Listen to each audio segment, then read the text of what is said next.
जय हिंद। मैं कौपल एस के सोलंकी अपनी सरकार और आप सब लोगों के सामने कुछ तथ्य रखना चाहता हूं। जैसा कि आप सब लोग देख रहे हैं, आजकल बहुत सारे वीडियो सेना और पैरामिलिट्री फोर्सेस को अपनी अपनी प्रॉब्लम्स को लेकर वायरल हो रहे हैं, जिसके उपलक्ष्य में सेना प्रमुख ने बोला कि आप लोग ऐसा मत कीजिए, सही नहीं है। जी सर, आपने सही बोला, ये बिल्कुल सही नहीं है।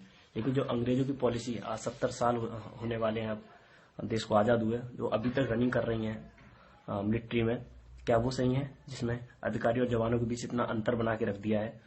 उनके टाइम पे अधिकारी सारे अंग्रेजों के हुआ करते थे और सिपाही हम भारतीय हुआ करते थे, जिन्हें वो एज अ नौकर यूज करते थे। वो अभी तक कंटिन्यू है। पहला जैसे मेरे तेज बहादुर भाई को ले लीजिए, उसने खाने को लेकर शिकायत की थी। सर, मैं तेजपुर में आर्मी के साथ पोस्टेड था। अगर आप वहां जाके अधिकारी मैस और जवानों का मैस देखेंगे, आपको अंतर समझ में आ जाएगा। अधिकारियों का मैस ऐसा है जैसे 5 स्टार होटल, बाहर से एकदम महल और अंदर सुविधा एकदम 5-7 स्टार होटल की तरह, और बाहर 50-60 लोग केवल उसको तैयार करने में, उसको मेंटेन करने में लगे रहते हैं। वो और कोई नहीं, वो आपके जवान है जो लड़ने के लिए भर्ती हुए थे। वहीं आप जवानों का मैस अगर जाके देखेंगे तो आपको खुद खाना खाने में झिझक महसूस होगी।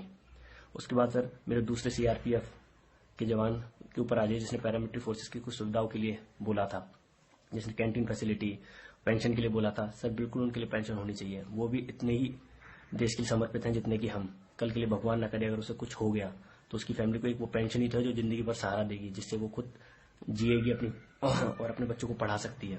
अब सर, हमारी कुछ ऐसी फैसिलिटीज पे आइए जिसमें इतना अंतर बना के गए थे अंग्रेजों, जो आज तक कंटिन्यू है। उसे क्यों अभी तक नहीं हटाया जा रहा है? उस डिस्पैरिटी को क्यों खत्म नहीं किया जा रहा है? सबसे पहले ECHS फैसिलिटी, उनकी अलग हमारी अलग, हर जगह लाइन अलग, उनको हर जगह तवज्जो दी जाती है। कैंटीन में लाइन ले लीजिए, अफसर्स अलग, हम सिपाही अलग। MH में लाइन ले लीजिए, अरे MH में तो बीमार आदमी जाता है, उसमें अफसर्स अलग, हम लोग अलग। हम लोग लाइन में, अफसर आ गया तो वो पहले चले जाएंगे, उनकी फैमिली पहले चली जाएगी, हम लोग खड़े रह जाएंगे, चाहे कौन ज्यादा बीमार है कोई मैटर नहीं करता। उसके बाद आ जाइए सर, कार्ड लिमिट पर कैंटीन के, हम लोगों को 4-4.5 हजार, उनको हमसे 3 गुना 4 गुना ज्यादा। क्यों सर? पेमेंट उनकी ज्यादा, कार्ड लिमिट हमारी कम। उस कैंटीन से तो कुछ फायदा ही हुआ सर, हमारे 2 पैसे बच ही जाएंगे अगर हम 4.5 से ऊपर का भी कुछ सामान खरीदेंगे तो। फिर ऐसा क्यों? उसके बाद आ जाइए सर, लिक्कर कोटा पे, हम लोगों को 4 बोतल, उन लोगों को हमसे 3 गुना 4 गुना ज्यादा बोतल, फिर भी पीते हम लोग ज्यादा है।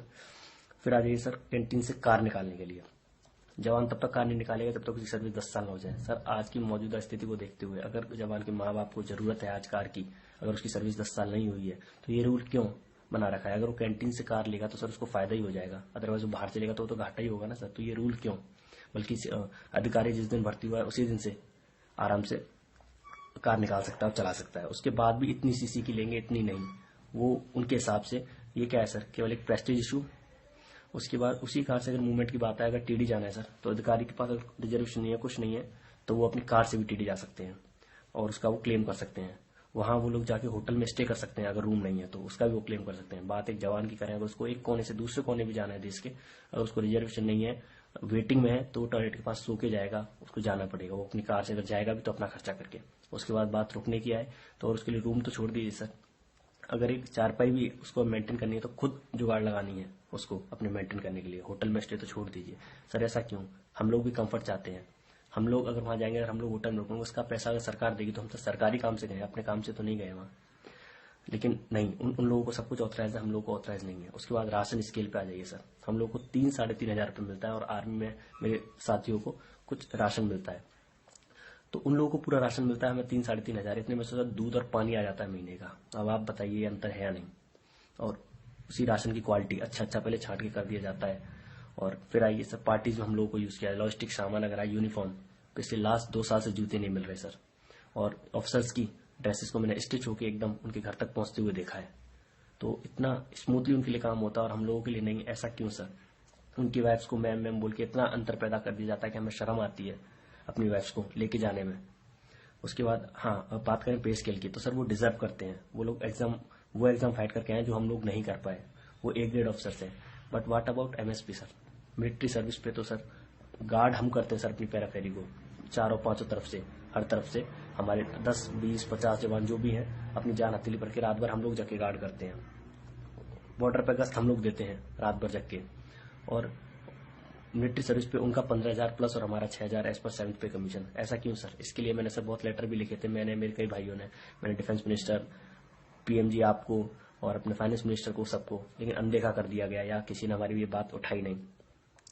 और ऐसे ही नहीं, और भी बहुत सारे अलाउंसेस हैं जिसमें इतना डिफरेंस पैदा करके रखा गया है।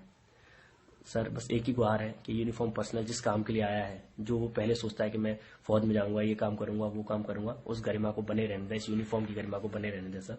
ये सारी डिस्पैरिटीज जो है उनको प्लीज हटाएं। जय Hind sir and thank you.